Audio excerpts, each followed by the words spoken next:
여기 우리 호남 미래 포럼을 위해서 약속한 게 이제 우리 세상을 바꾸는 힘, 막 강소기업에서 금년에 한 4회 정도 우리 기업인들을 위해서 좋은 얘기를 나눌 수 있는 기회를 약속을 했습니다. 그랬고, 지난번에 리더십에 대해서 한번 했고요.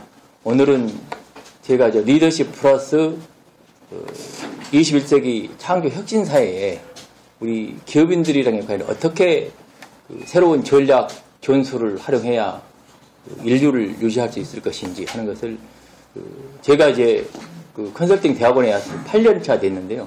그동안에 제가 많은 연구를 나름대로는 했습니다만 책을 한 권 펴내면서 그런 내용을 말씀을 좀 드리고요.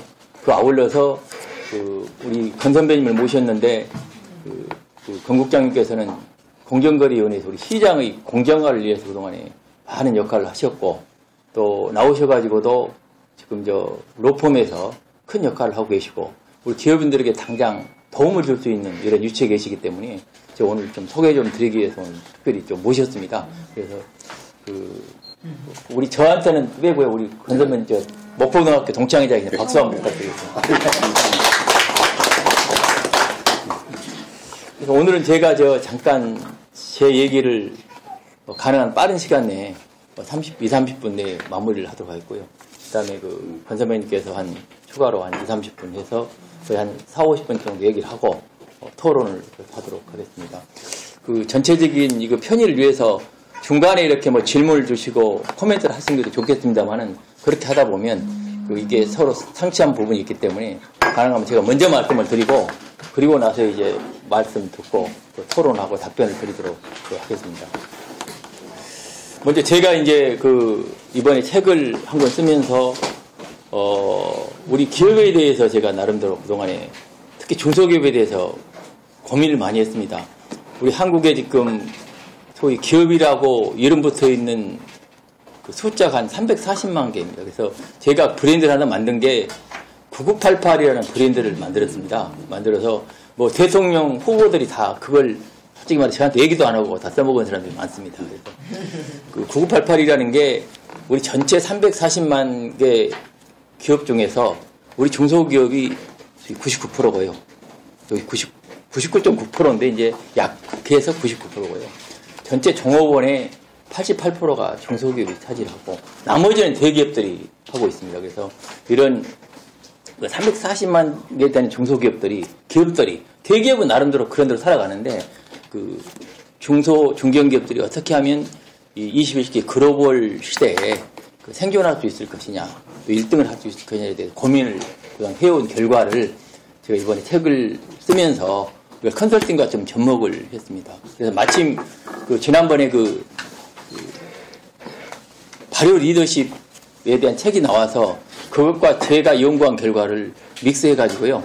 우리 기업이 현장에서 구체적으로 써먹을 수 있는 방법론, 그 방법론을 구체적으로 실현하기 위해서 어떤 리더십이 발현돼야 되는 것인지 하는 것에 대해서 제가 정리를 한 게 이 내용입니다. 그래서 그 내용을 간단히 좀 말씀을 드리도록 하겠습니다. 그러면 지금 우리 한국의 기업들이 어떤 문제가 있느냐고 보면요. 대부분 우리 기업들이 창업을 해가지고 한 1억 원 정도까지는 솔직히 원맨쇼를 합니다. 제가 쭉 현장을 보니까요. 그래서 원맨쇼를 해가지고 자기가 창업하고 난 이후에 자기 나름대로 살아보려고 최대한 노력하는 게 소위 매출 1억 원 정도 규모가 하는 거고요.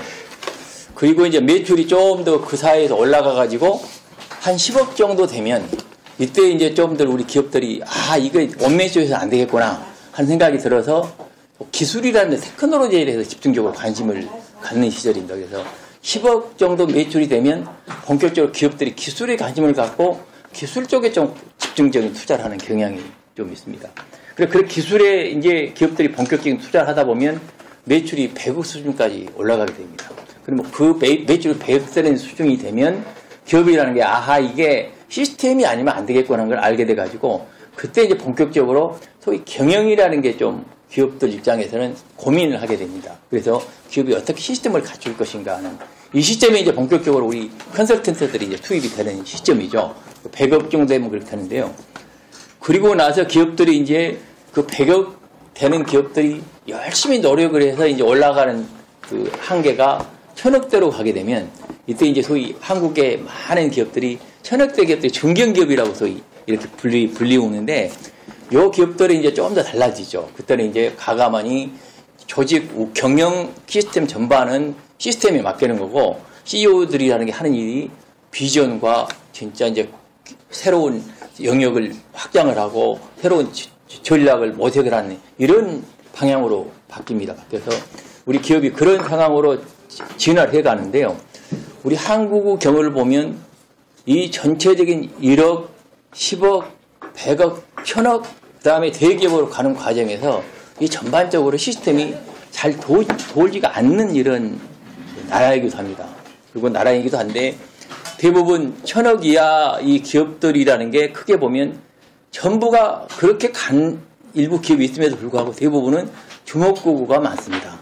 주먹구구가 많기 때문에 재벌들 입장에서 보면 밑에가 튼튼하면 자기들 유리한 게 아니고 이게 부실할수록 유리합니다. 이게 부실하기 때문에 재벌들 입장에서는 꽂는 게 돈입니다. 꽂는 게 돈이에요. 이쪽이 잘 안 돌아가니까 꽂으면 돈이 되기 때문에 한국 재벌들은 끊임없이 모든 분야에 꽂고 있는 상황입니다. 그래서 크게 보면 재벌들 잘못은 아니고요. 그 구조적으로 보면 한국은 재벌들이 어느 것에나 꽂으면 돈 벌 수 있는 이런 구조가 되기 때문에 우리가 지금 그 문제를 어떻게 극복하느냐가 중요한 과제가 아닌가 생각을 하고요. 그 부분을 우리 기업인들에게 그냥 맡겨놓기에는 솔직히 한계가 있습니다. 다들 아까 말씀드린 대로 원맨쇼도 잘하시고 기술도 가짐을 가져야 되는데 그러다 보면 시각에 너무 자기위주 시각 이게 너무 많아서 이 기업인들이 바뀌어야 되는데 그걸 어떻게 바꿀 것이냐 하는 게 중요한 포인트가 첫 번째 하나가 되었고요. 또 하나는 이제 문제는 그런 와중에 우리 한국 사회 전반이 이제 세계가 그 트렌드가 바뀌어버렸습니다. 뭐 다 아시지만 농경시대 산업화를 거쳐가지고 지식 정보화에서 이제는 혁신 창조 시대로 이 트렌드로 완전히 바뀌어버렸는데 우리 사회적인 전반적인 구조, 기업 구조는 아직도 산업화 시대 구조를 그대로 온전을 하고 있다는 얘기입니다. 그래서 이 산업화 시대 이 구조를 어떻게 하면 새롭게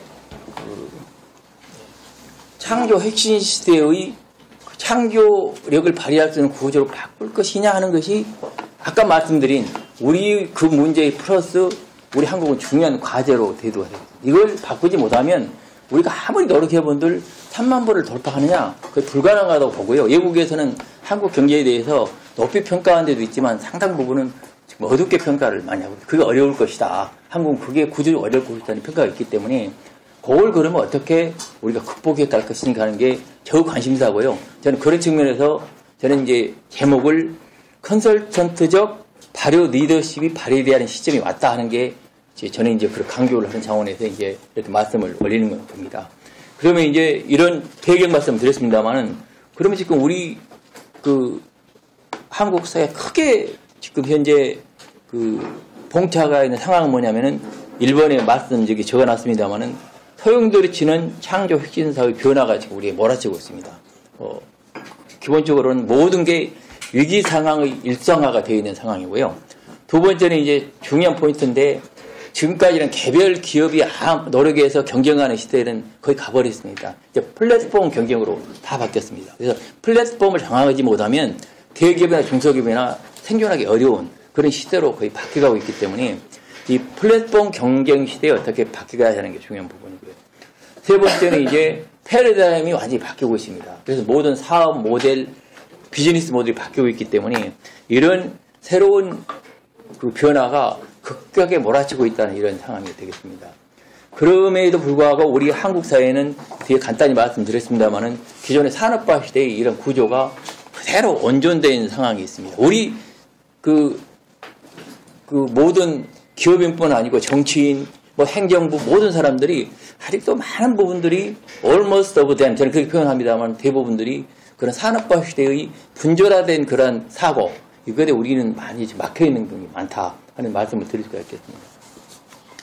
그래서 이제 이걸 그러면 어떻게 극복하느냐는 게 제가 이제 이번에 내세운 모델입니다. 그 밑에 자료 밑에 부분 보시면요. 지금 우리 사회 문제를 풀어가는데 핵심적으로 프레임워크를 제가 하나 정리를 해봤습니다. 무슨 얘기냐면은 우리 사회에 지금 이런 창조 혁신 사회에서 우리 시장에서 요구하는 것, 이것들을 크게 보면 개인이든지 조직이든지 기업이든지 첫 번째가 다양한 문제에 지금 봉착해 있습니다. 이 문제 해결하는 게 첫 번째 중요한 부분이고요. 두 번째는 문제만 해결하고 되는 건 아니고요. 대부분 조직들이 이제 치열한 경쟁을 하면서 경쟁 우위를 차지하지 않으면 망하는, 경쟁 우위에서 몰리면 망하는 이런 구조로 가고 있는 상황입니다. 더군다나 이제 그런 시스템 자체가 과거에는 기존의 패러다임을 유지하면서 이루어졌는데 이제 패러다임 자체가 바뀌고 있는 상황, 이게 현장에서 벌어지고 있는 중요한 사회적 흐름인데, 문제는 우리 사회가 이제 우리 모두 반성해야 될 점이요. 모든 부분이 공급 사이트에서 보면 내 전문 지식, 내 이론, 내 기술, 내 정보가 옳다는 주장이 우리 너무 많습니다. 우리 한국 사회가 그게 가장 단점입니다. 한국이 그게 될 수밖에 없는 것이 그동안에 실용주의 프래그마티즘보다는 명분론, 이론 위주의 그런 전통과 역사를 가져왔기 때문에 우리 한국은 모든 지식인들이 거기에 매몰되어 있습니다. 우리 대학 교수들도 저 학교에 와보니까 교수들이 더 바보입니다. 교수들이 더 바본 게 끊임없이 자기 전공 지식만 주장할 뿐이지 문제 해결력이 없어요. 교수들한 사람들이 경영을 공부한 사람이 경영을 제일 못합니다. 제가 대학에 가보니까 경영대학에 있는 대학이 경영은 제일 엉터리예요. 기업보다 훨씬 못합니다. 왜 그러냐면은 이론 공부한 사람이 이론은 아는데 현장 문제 해결하는 대학은 전혀 다른 이론만을 공부하는 이런 구조.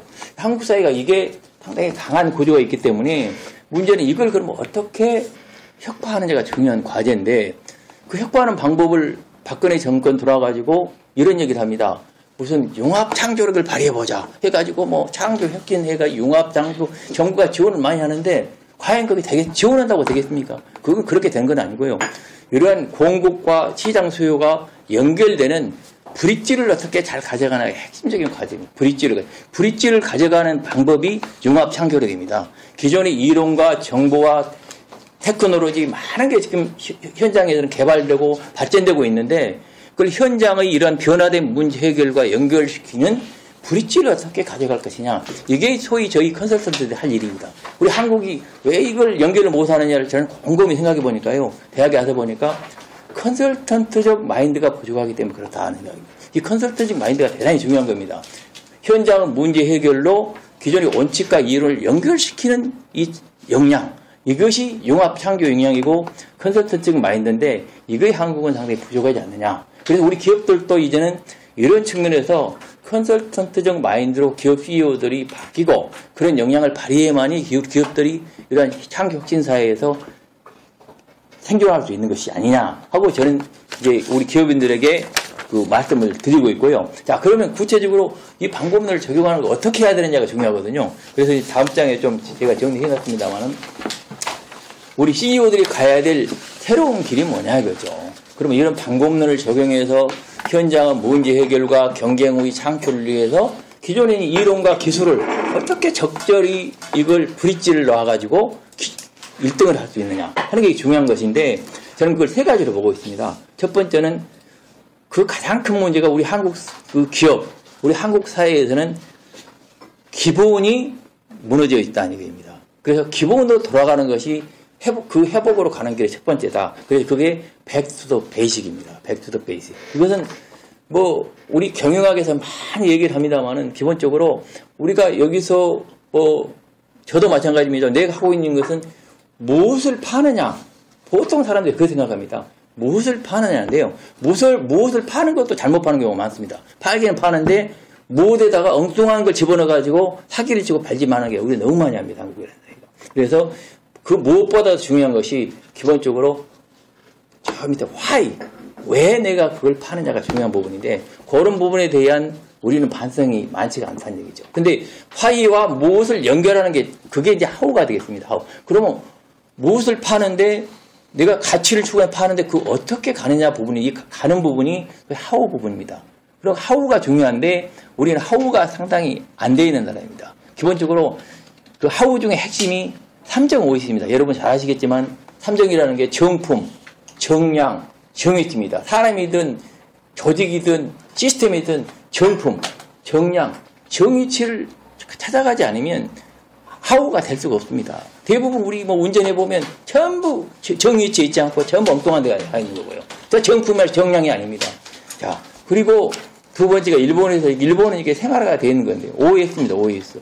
5S라고 해서 정리, 정돈, 청소, 청결, 습관화입니다. 이게 정품, 정량, 정위치가 지켜지려면 OS가 생활화가 되지 않으면 이게 되지가 않습니다. 그래서 이 3.5S라는 것이 모든 기업이나 조직이나 시스템에 도입돼 가지고 이게 생활화가 되지 않으면 뒤에 다른 얘기 해본들 돌아가지 않습니다. 돌아가지 않습니다. 실제로 룰을 지키지 않는데, 정품이 되지 않는데, 그걸 뒤에 다른 얘기 해본들 돌아가지 않기 때문에 이 백투 더 베이식에 대해서 우리는 적극적인 기업인들이 노력을 하는 게 중요하다는 그 말씀 드리고요.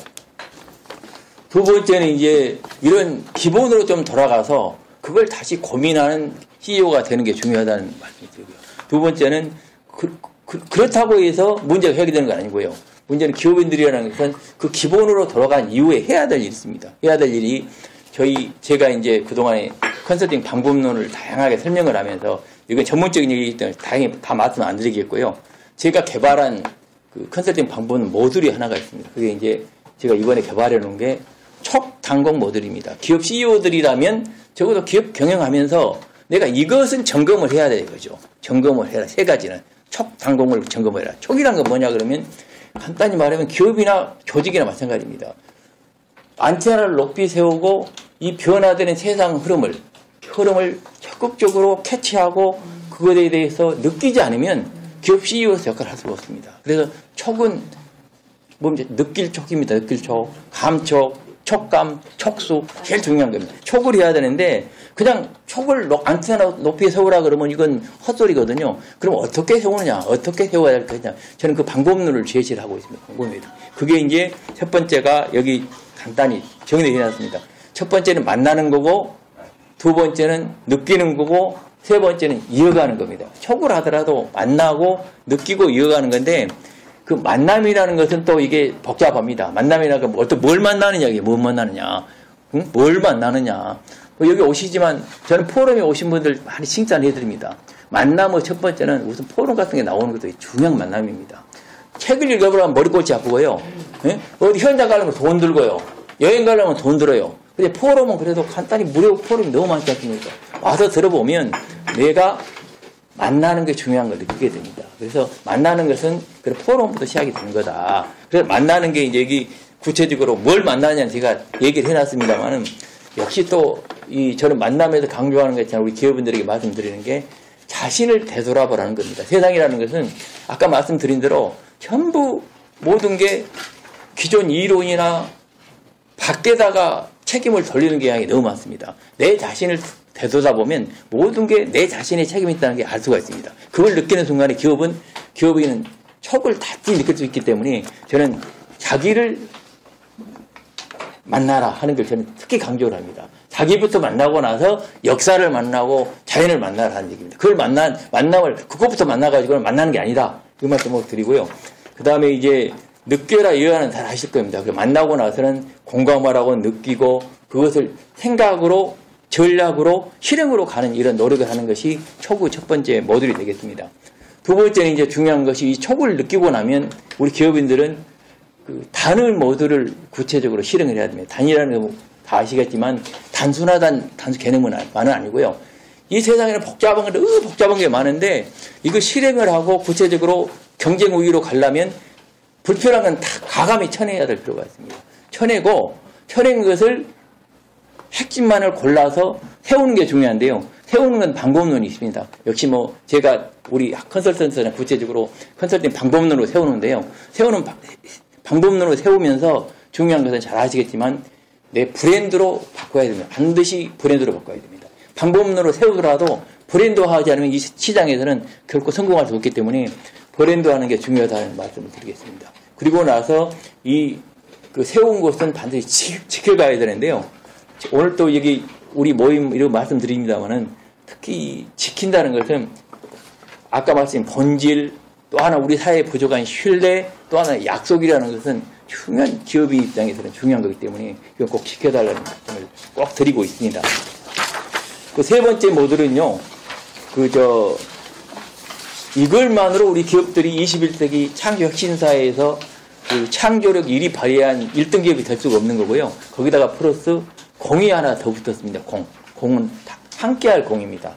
소위 사회적 책임, 그 공유가치 창출, 집사광익, 많은 생각을 모아서 널리 이익이 되도록 하는 이 노력을 기업들이 해야만 이 기업들은 기본적으로 지속 가능한 기업이 될 수 있다. 이런 말씀을 저는 드리고 있습니다. 그래서 그 공의 길 중에 하나가 뭐 많이 하고 계시겠지만 나누고 돕고 그리고 특히 이 모든 것을 구체적으로 행한 결과적으로 모든 것은 엑스큐션이 결론이 나기 때문에 이 행하는 게 중요하다. 그래서 우리 기업들은 이런 촉단공 모듈을 가지고 우리 기업의 전체 작동 현상을 다시 한번 스스로 점검해 보면 우리 기업들이 아까 말씀드린 대로 1억, 100억, 1000억으로 가면서 우리 기업이 어떤 위치에 있는지 어떻게 바뀌어야 될지를 스스로 한번 점검해 볼 수 있는 게 아니냐 하는 게 제가 이제 구체적으로 이 창조 혁신사에서 방법론의 모듈을 개발해서 제시를 하고 있는 겁니다. 그래서 우리 컨설턴트는 이걸 가지고 가서 현장에 가서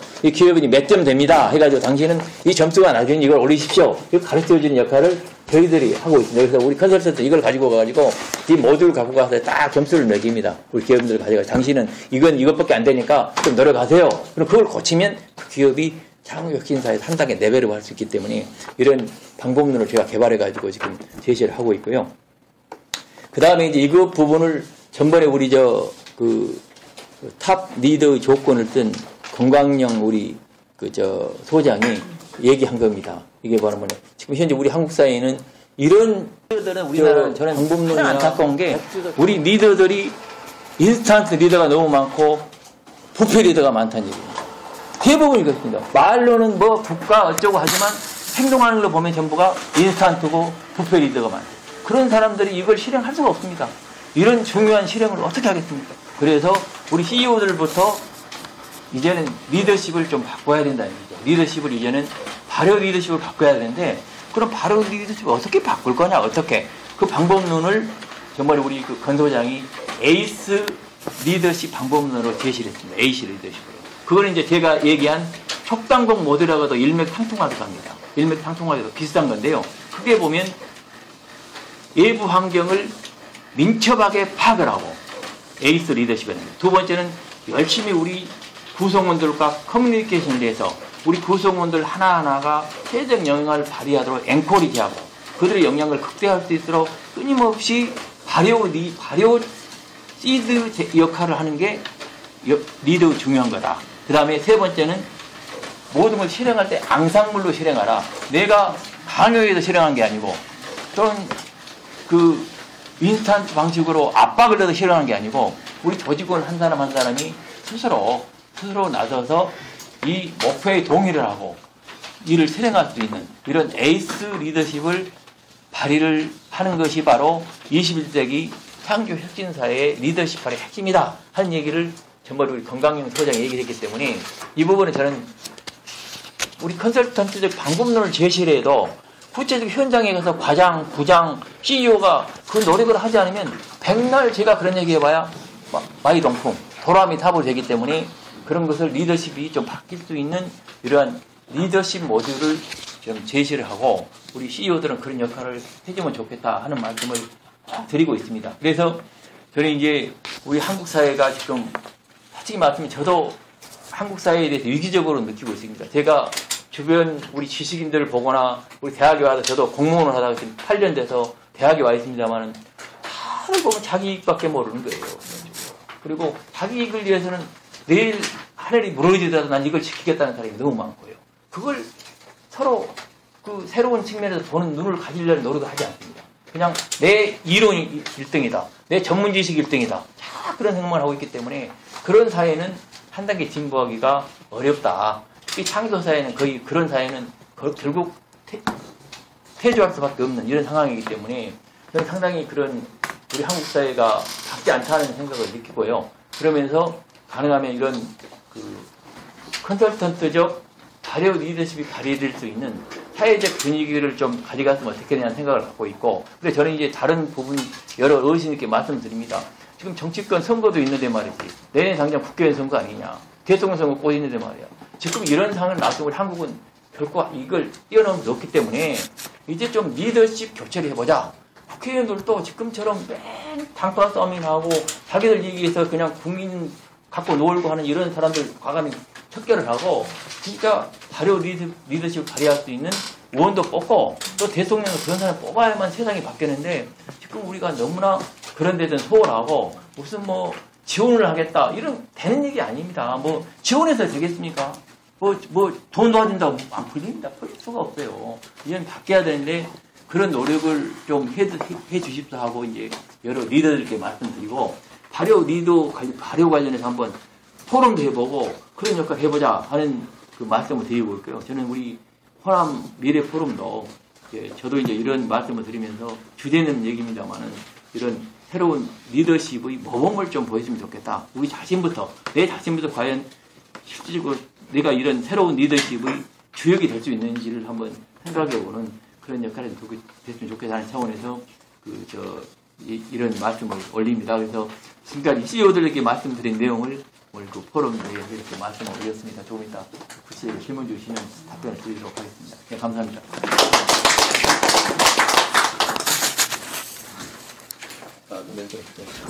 먼저 인사드리겠습니다. 저는 69년도 그 공무원 시험에 돼가지고 재경직해서 경제기획원에 70년 3월 1일부터 근무를 했었습니다. 그래서 기획원에서 제가 24년 특히 물가국하고 예산실하고 그쪽에서 많이 근무를 했습니다. 그러면서 그 대만경제연구원에 한 2년 정도 파견 나갔다 들어왔고 공정거래위원회에서는 93년도부터 제가 2005년 12월 31일까지 해서 13년 근무를 한 것 같습니다. 주로 독점 정책하고 또 그 기업 결합하고 또 공정위 감사관으로 있다가 특히 또 광주 제가 공정거래 사무소장 96년 7년에 있었습니다. 그래서 이따 와서 보니까 저는 이론적인 것을 학문적인 것보다는 그동안에 느꼈던 거 또 저희들이 공정위에 있으면서 뭐랄까 우리가 좀 생소한 분야가 없지 않아 좀 있습니다. 그래서 그런 것에 대해 잠깐 소개를 좀 드리고 또 이렇게 진직 이렇게 호남 우리 미래 포럼 저기에 참여를 했어야 되는데 좀 늦게나마 이렇게 어른들 뵙고 나니까 너무 기분이 좋습니다. 그래서 제가 오늘 뭐 특별히 저기 한 건 없고요. 공정거래위원회 설립해가지고 한 의의하고 기능하고 그 다음에 산하기관하고 공정거래 사건 처리 절차를 어떻게 하는가 이거하고 공정거래 관련 법령하고 이것을 좀 잠깐 설명을 드리겠습니다. 그래서 먼저 공정거래위원회는 말씀 그대로 독점 및 불공정 거래에 관한 사항을 심의 의결합니다. 그래서 그러기 위해서 설립된 총리 직속으로 중앙행정기관입니다. 그래서 또 단임제가 아니고 합의제 준법 준사법기관입니다. 그래서 1심 역할, 법원의 1심 역할을 하거든요. 예를 들어 공정거래위원회 불복이 있을 때는 고등법원으로 이렇게 올라갑니다. 그래서 사실은 이제 다른 행정기관하고 좀 다른 거는 준사법기관이라는 그런 성격을 가지고 있습니다. 그래서 이 사무처가 그러니까 위원장 밑에가 이 사무처가 있고요. 사무처는 이제 각 지방 사무소도 이제 포함이 됩니다. 그 사람들은 사무처는 국장이라든지 무슨 과장이라든지 뭐 이런 저기가 사무처인데요. 거기는 우리 일반 법으로 말하자면 검사 역할을 하고 있습니다. 그 다음에 이제 우리 기업은 예를 들어서 이제 피시민 그러니까 피고인 그런 역할을 하게 되고요. 그 다음에 위원회는 이제 재판장의 역할을 그런 저기를 하고 있습니다. 그래서 위원회가 전원회의는 9사람으로 되어 있는데 위원장, 부위원장, 상임위원 셋 이렇게 5사람은 저기로 되어 있고요. 위원회 정기직 적으로 되어 있고 또 4사람은 교수들이라든지 변호사라든지 뭐 이런 분을 해가지고 4사람 이렇게 9분인 돼 있고, 그래서 전원회의 할 때는 9사람이 하고, 그 다음에 이제 소회의가 있습니다. 그러면 소회의는 좀 그 경미한 사건들, 이런 것은 이제 그 소회의에서 하는데, 소회의는 이제 그 상임위원 중에 한 사람이 그 주심으로 돼가지고, 이제 그 변호사나 이제 교수가 하는데요. 이건 이제 자기네들이 합의하에서 이렇게 결정을 하는 것이기 때문에 이 개인적으로 독단적으로 하는 적이 아니라서 합의 기관입니다. 그리고 그 공정거래위원회는 주로 무엇을 하느냐면 기능이 독과점 시장이라든지 담합 이렇게 불공정 거래 행위 등을 제재하는 그 경쟁 촉진, 그 다음에 그 대기업 집단의 그 경제력 집중, 그 폐해를 시정하는 경제력 집중 억제하는 정책, 그 다음에 그 소비자 그 역량 강화라든지 피해 구해제라든지 이런 걸 하는 소비자 주권을 그 확립하는, 그 다음에 이제 그 힘의 그 불균형으로부터 그 경제적 약자를 보호하는 그 중소기업 정책을 하고, 그게 주로 이제 그 주요 기능이 되겠습니다.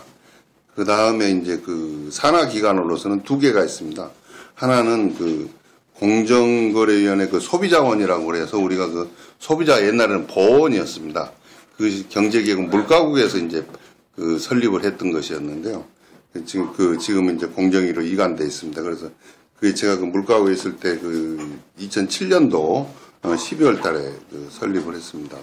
그 당시 이제 그때는 이제 그 소비자 보원이었었는데, 그 정부 출연기금으로 해가지고서 설립을 했고요. 그 다음에 이제 이 공정거래 조정원이라는 게 있습니다. 조정원은 뭐냐면 그 서로 피시민이라든지 그 예를 들어서 기업이 이제 신고인이 있고 이제 피신고인이 있습니다. 그러면 조정원에서는 그 양쪽을 불러가지고 서로 이제 약간씩의 양보를 하면서 이제 조정을 하면은 그 문제 이해할 수 있는 제기의 소지가 없지 않겠습니까? 그럼 다 해소가 되기 때문에 위원회에서 심결해주는 그런 역할이나 다름이 없습니다. 그래서 그 조정원에서 이제 1차 조정이 안 될 경우는, 왜냐하면 조정원에서 하는 거는 법적인 그런 그 강제 효력은 없습니다. 왜냐하면 A, B가 서로 합의하에서 적이 되기 때문에 강제로 뭐 이렇게 뭐 합의를 하시오 뭐 이렇게 저기를 할 수가 없는 그런 역할을 하기 때문에 그 서로 합의하에서 서로 양보를 조금씩 하면은 분쟁의 소지가 없어지기 때문에 공정에서 하는 것이나 다름없는 그런 역할을 하고 있습니다. 그래서 소비자원 같은 경우는 상품이라든지 서비스, 금융, 의료 등 전문 분야에까지 그 우리 소비생활에 전반에 걸쳐서 발생하는 피해 상담이라든지 구제 활동을 하고 있습니다.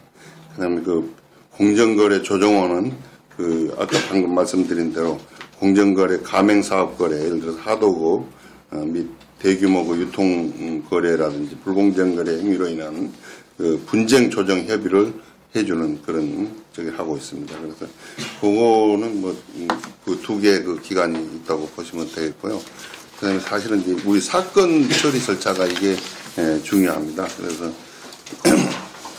이 사건 처리 절차를 사건 처리 절차들을 보시면은요, 우리가 신고해서 사건화가 되는 경우가 있고, 그 다음에 그 자체적으로 직권으로 인지를 해가지고 하는 경우가 있고, 또 정부에서 이런 분야도 한번 조사를 해봐라 하는 그런 그 정부 지시에 의해서 이제 그런 저희가 있습니다. 그래서 주로 이제 신고에 대해서 이제 저희들이 이제 사건을 접수를 하게 되는데요. 그래가지고 이제 그러면 그 신고를 했다고 해서 모든 신고가 다 되느냐? 그건 아닙니다. 그것을 이제 일단은 그 신고를 한 그 자체가 공정거래법에 저촉이 되는지 안 되는지를 먼저 심사를 하게 됩니다. 그래가지고 그 공정거래위원회 법에 그 저촉이 안 되거나 해당이 없으면은 그거는 이제 예를 들어 심사 불개 시 법 적용 대상이 아니다 하는 그 통보를 해서 그냥 끝나버리는 수가 있습니다. 그리고 이제 그 다음에 그게 이제 공정거래위원회 그 심사 대상이 되는 경우, 법으로 이제 저촉이 되는 경우는 그거는 이제 그 사건 착수를 하게 됩니다. 사건 착수를 해서 이제 그럼 사건 착수를 하면 어떻게 되느냐? 신고한 그 내용에 대해서 그게 사실인지 아닌지를 먼저 신고인부터 조사를 합니다. 그러면은 신고인부터 조사를 해가지고 예를 들어서 신고인이 한 8가지 그 유형에 위반이 됐다고 신고가 오면 그 8가지에 대해서 다 조사를 해가지고 그것이 더 된다든지 덜 된다든지 이거를 공정위 그 심사관들이 사무처에서 이제 그 조사를 해가지고 그걸 일단 조사를 합니다. 그 다음에 이제 그러면은 피조사인은 조사 진행 과정에서 법 위반에 대한 반박 자료하고 소명 자료 이런 것을 제출할 수가 있습니다. 예, 그래서 이제 그 법 위반 혐의 조사가 이제 되면 거기서도 이제 예를 들어서 무혐의가 된다든지 그러면은 그 인정이 안 되고 또 그 경미한 거 예를 들어서 법 신고할 때는 위반이 됐었는데 이제 그걸 자기네들이 깨닫고서 이것은 법에 저촉이 되니까 이거 안 해야 되겠다 고쳐야 되겠다 해가지고 고쳐버렸단 말입니다. 그러면 나중에 그 공정에서 그 시정 조치를 할 실익이 없지 않습니까? 그러게 되면은 다음부터는 그런 얘기 하지 마시오 하고 그 경고로 그냥 끝내는 경우가 있습니다. 그다음에 이제 그렇지 않고 이제 법에 저촉이 된 거는 심사 보고서를 그러니까 검사가 예를 들어서 기소하는 그런 절차를 또 받게 됩니다. 그래서 심사 보고서를 이제 작성을 해가지고 그 심사 보고서 내용을 이제 일부는 그 위원회에다가 이제 제출하게 됩니다. 그러면 그 위원회에서는 피시민한테 예를 들어서 아까 제가 좀 하나 빠뜨렸는데 먼저 신고인 조사한 다음에 또 피신고인 조사를 합니다. 이제 이 공정위에서.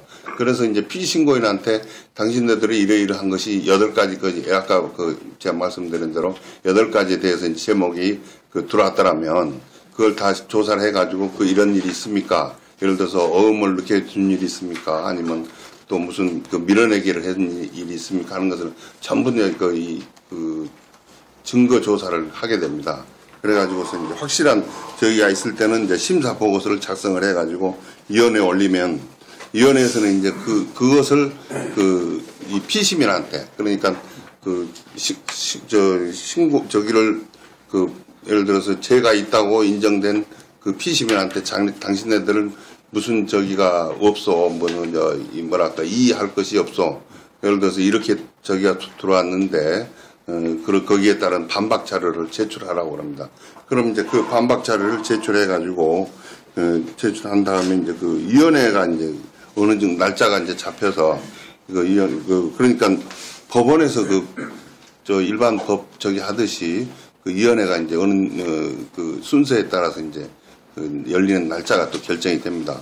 그러면은 위원회에서 이제 피시민 신고인 그다음에 피시민 이것을 양쪽에 다 들어오시도록 해가지고 예를 들어서 신고인도 변호사를 대동을 할 수가 있고 피신고인도 변호사를 대동을 해가지고 같이 들어오게 됩니다. 그러면 위원회에서 이제 소위회의라든지 9사람 전원회의가 할 경우 이제 그런 절차는 똑같은데 들어와가지고 이제 서로 이제 공방을 하게 됩니다. 그러면 위원들이 자꾸 이 심사관한테 사무처 직원들한테 조사를 했던 직원들한테 이것도 알아봤느냐 이것도 알아봤느냐 이런 그런 저기를 하게 됩니다. 그 다음에 피신고인 거기한테는 당신네들이 이게 맞습니까? 그런 일이 있습니까? 하는 것을 또 확인을 하게 됩니다. 그래가지고서 이제 저는 그런 의견을 전부 청취를 한 다음에는 퇴출을 이제 나가라고 그럽니다. 이제 끝나고 나서 자기네들끼리 이제 위원들끼리 합의를 합니다. 사실 예를 들어 소위회의 같으면은 이제 3사람의 위원들이 앉아가지고 오늘 이야기를 들어보니까 A라는 위원은 좀 어떻게 생각합니까? 또 B라는 위원은 어떻게 생각합니까? 이렇게 합의를 해가지고 그날에 이제 예를 들어서 법에 저촉이 된 것에 대해서 3사람이서 이제 결정을 해가지고 의결서를 작성을 해가지고 그것을 이제 피신고인한테도 통보를 해주게 됩니다. 그러면 이제 피신고인한테 통보를 해주는데 무혐의가 있을 경우가 있고 또 경고가 있을 경우가 있고 시정명령이 있을 경우가 있고 시정명령에 따라서 또 과징금을 또 물어야 되는 경우가 있고 또 죄질에 따라서 이제 고발을 하는 수가 있습니다. 이 고발을 하는 경우는 그전에는 공정거래위원회만 그 전속으로 했었는데 작년 2014년 1월부터 그 법을 개정을 해가지고 이 조달청이라든지 또 중소기업청이라든지 또 감사원이라든지 이런 데서도 그 전속 고발권을 가지고 있습니다. 그래서 예를 들어서 그 공정에서 1차 조사를 했다 하더라도 감사원에서 그거는 너무 좀 빠뜨린 것이 있다. 뭐 저희 한다 이렇게 해가지고 뭐해서 공정에다가 그 다시 검찰에다가 그 저기를 하도록 고발을 하도록 이렇게 또 독려를 하게 됩니다. 그러면 그 공정위에서는 그것을 뭐 감사원에서 들어온 걸 갖다가 그냥 무시를 하지 않고 어차피 이제 그 의결을 한 거기 때문에 그 의결서하고 그 전에 했던 의결서하고 그걸 같이 첨부를 해서 이제 그 검찰에서 송치를 합니다. 그러면 검찰에서는 그걸 받아가지고 그 만약에 미진한 분야가 있었더라면 그것도 더 조사를 할 것이고 또 더 뭐랄까 좀 그 가감을 좀 할 수 있겠죠. 거기서는 그런 스타일을 해가지고서 불복이 있을 때는 그런 절차를 하게 됩니다. 그 다음에 그 공정위의 그 1차 그러니까 이제 아까 말씀드린 대로 그 1차 법원 역할을 한다고 그랬는데 그 제 2차 저기 할 때는 고등법원으로 올라갑니다. 그래서 그런 절차가 있고요. 그래서 그 불복이 있을 때는 의결서를 수령해가지고 30일 이내에 예를 들어서 고등법원에 행정소송을 제기하거나 또 아니면 공정거래위원회에 당신네들이 잘못됐습니다 하고 이의 신청을 할 수가 있습니다. 근데 이의 신청을 하는 경우는 특별히 뭐 이 하자가 없는 한은 그대로 공정위에다가 이의 신청해봐야 뭐 큰 실익은 없습니다. 그건 저기에서 말씀드릴 수가 있겠고요. 그 다음에 이제 저희들이 그 공정거래법의 그 관련 법령이 다른 저보다도 한 12개가 됩니다. 특별히 말씀드리자면 참고로 이 공정거래법이라든지 소비자 기본법이라든지 제조물 그 책임법이라든지 또 소비자 생활 그 협동조합법이라든지 표시광고법이라든지 전자상거래 소비자보호법이라든지 방문판매법, 할부거래법, 약관규제법, 하도급법, 가맹사업거래법 이렇게 또 대규모 유통법 이렇게 해가지고 어느 부처보다도 공정거래위원회는 그 법령이 12개 사실은 그 법령이 많은 기관일수록 그 파워가 더 센 것 같더라고요. 그전에 그 산자부라든지 그 건교부라든지 이런 저기 산하단체가 물론 많지만은 거기에 그 관련 법령 그 소관법이 많을 경우가 그 공직생활 하다 보면 그게 많이 느껴집니다. 그런 내용으로 해서 저기 하는데 그 아까 우리 그 나두성 교수께서 그 컨설팅 관계를 말씀했는데 아마 그거는 저희도 이제 그 도입을 하려고 합니다만은 그 기업이 하면서 운영을 하면서 먼저 그 우리가 건강 진단을 사람은 병원에 가서 건강 진단을 하지 않습니까? 기업의 건강 진단은 컨설팅 같아요. 그래서 컨설팅을 함으로 인해 가지고 무슨 문제가 있을 때 사전에 이렇게 미리미리 이렇게 예방을 하게 되면 그게 잘 그 운영이 될 수 있는 그런 저기가 있습니다. 그래서 저 같은 경우도 이게 저 로펌에서 제가 그 맨 처음에는 그 이제 그 퇴직하고 나오니까 명퇴를 한 2년 남겨놓고 이제 나오니까는 정부에서 그동안 수고했다고 그래가지고 무슨 기업은행 감사로 가라 하더니 그것도 힘에 밀리니까 그 저 레미콘 연합회 그 한국 레미콘 연합회 전무 부회장 전무로 가라 해가지고 거기서 한 4년 근무를 했었습니다. 그래서 하고서 이제 로펌에 이렇게 왔는데요.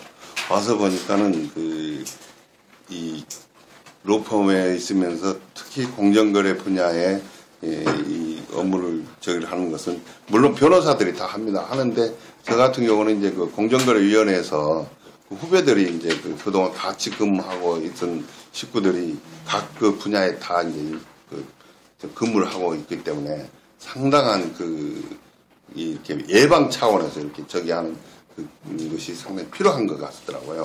그래서 아까 저희 컨설팅 관계 이게 사전에 이렇게 미리미리 저기 하면 돈도 적게 들어가고, 예를 들어 소송 관계도 소송을 하기 전에 미리 이렇게 뭡니까 지금 로펌 같은데 저희도 자문 계약을 맺어가지고 먼저 그 예를 들어 계약을 한다든지 무슨 저걸 한다든지 할 때는 변호사 조력을 받거든요.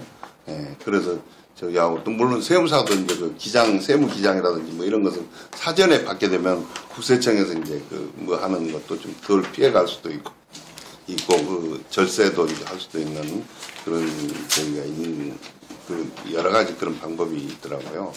그래서 그런 저기 관계를 말씀드리고요. 혹 그 공정거래위원회 관련해 가지고 이 자료라든지 뭐 이런 것이 필요하실 때는 제가 구해서 드리도록 저기를 할게요. 예. 그래서 앞으로 이렇게 띄워주신 것에 대해서 너무 감사드리고 가능하면은 앞으로 계속 참여하도록 노력하겠습니다. 감사합니다.